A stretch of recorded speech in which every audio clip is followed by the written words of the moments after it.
To another video. आज हम देखने वाले हैं कि बिहार नीट 2024 में राउंड 1 की कट ऑफ क्या रही है। क्लोजिंग रैंक के बारे में हम जानेंगे, मार्क्स के बारे में जानेंगे कि कैटेगरी वाइज अगर आप जनरल, ओबीसी, एससी, एसटी या फिर ईडब्ल्यूएस कैटेगरी से बिलोंग करते हैं, अगर आप मेल हैं या फिर फीमेल हैं, दोनों ही केस में आपकी कैटेगरी रैंक क्या थी, क्लोजिंग। साथ ही साथ हम ये भी जानेंगे कि किस मार्क्स तक एडमिशन हुए हैं।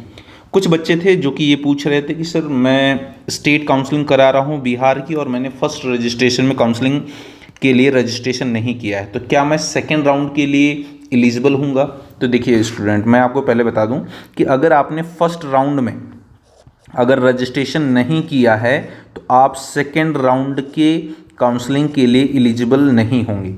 ये बिहार का रूल है, ठीक है। लेकिन आप जो थर्ड राउंड होता है उसमें आप रजिस्ट्रेशन करा सकते हैं। अगर थर्ड राउंड में आपने रजिस्ट्रेशन कराया तो उसके बाद आप एलिजिबल हो जाएंगे स्टे वैकेंसी राउंड के लिए भी और थर्ड राउंड के लिए भी, ठीक है। चलिए देख लेते हैं कैटेगरी वाइज कि कट ऑफ क्या रही है।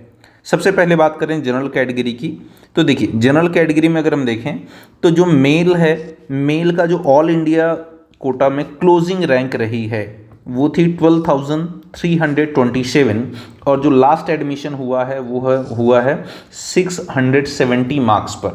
क्लियर है, फर्स्ट राउंड की बात करें। वहीं फीमेल में बात करें तो 13,310 यहाँ तक क्लोजिंग रैंक रही है जनरल कैटेगरी की गर्ल्स की एंड 669, ठीक है, इस मार्क्स तक एडमिशन हुए हैं।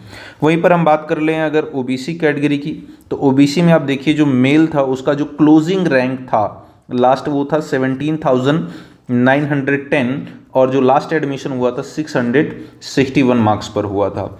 वहीं पर गर्ल्स की बात करें ओबीसी कैटेगरी की तो 23,610 इस मार्क्स पर लास्ट क्लोजिंग रैंक हुआ था। याद रखिए मैं राउंड 1 की बात कर रहा हूँ, ये ऑल इंडिया रैंक है, ठीक है, ये ऑल इंडिया रैंक है, याद रखिएगा।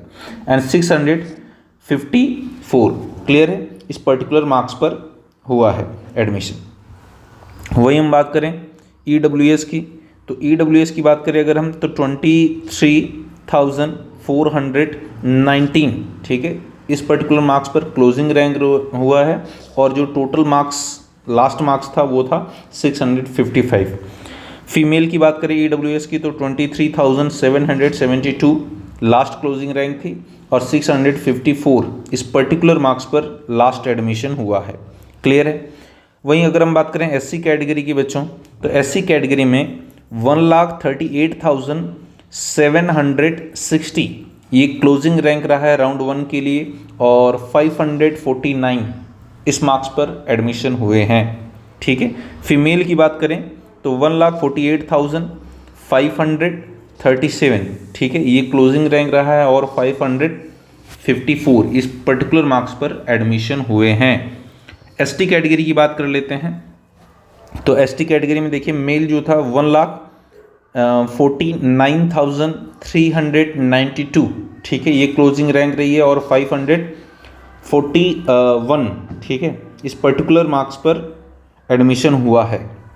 और फीमेल की बात करें अगर हम तो यहाँ पर देखिए 1,56,259, ठीक है, ये क्लोजिंग रैंक रही है फीमेल की और 535 इस पर लास्ट एडमिशन हुआ इस मार्क्स पर।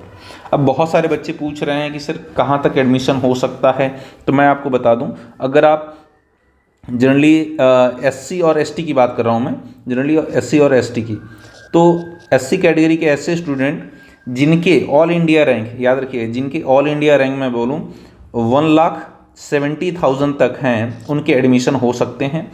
और जो ऑल इंडिया रैंक की बात कर रहा हूँ मैं, एसटी कैटेगरी के वो स्टूडेंट जिनके जो रैंकिंग है ऑल इंडिया रैंकिंग 1,90,000 से लेकर के 2,10,000 के बीच में है, ठीक है, उनका एडमिशन हो सकता है, ठीक है, क्योंकि स्टे वैकेंसी राउंड तक एडमिशन होना है।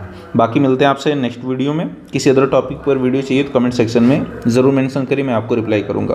बाकी मिलते हैं आपसे नेक्स्ट वीडियो में एक नई इन्फॉर्मेशन के साथ, तब तक के लिए जय हिंद।